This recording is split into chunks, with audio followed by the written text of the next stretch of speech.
Hello everyone, it's Shane Kanto, your Wasteland reviewer, and I'm here to review the new crime thriller, Crescent City, from director R.J. Collins, written by Rich Ronette, and this film focuses on the investigation in a southern town of a serial killer, as two partners, played by Terrence Howard and S.A. Morales, team up with a new Australian law enforcement officer, played by Nicky Whalen, as they come together and try to solve this at the request of their captain, played by Alec Baldwin.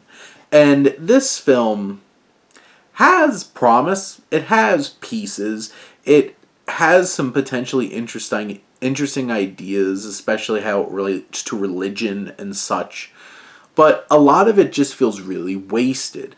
The mystery of who's doing this, I feel like, becomes very obvious. There's one particular character here that's so obviously like, yeah, you're kind of a bad guy.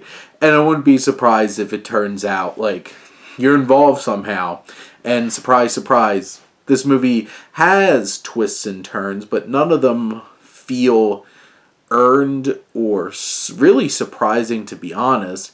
And some of them just feel so ridiculous and outlandish, and there's so many complexities in terms of like dynamics in this film that just feel so undercooked and don't really feel like they've earned the impact that they're hoping to get. And Howard's character has like this PTSD from this experience, this one particular case that has really screwed him up.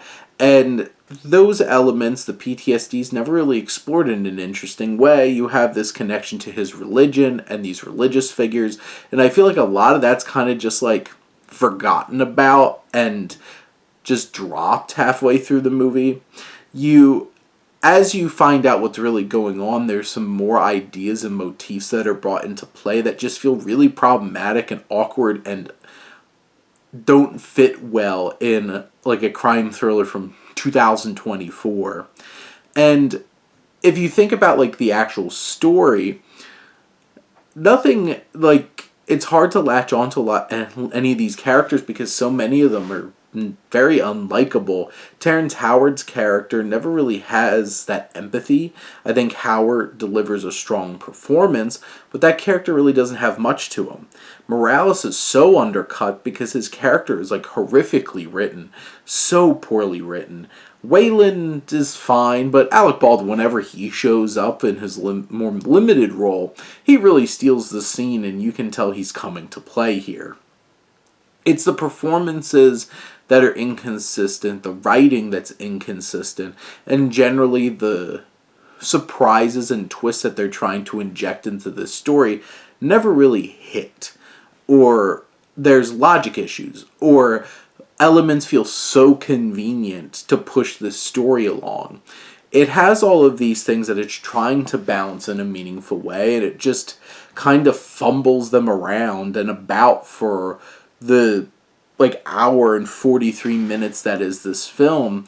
And by the end, it feels pretty unsatisfying in terms of how it all plays out.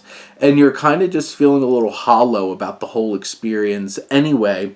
So this one's definitely going to be one of those action thrillers that's like VOD, and you watch it and you probably forget about it pretty quickly. But those are my thoughts on Crescent City. Let me know what you think, and let's talk some movies. But thank you as always for tuning in and supporting your Wasteland reviewer.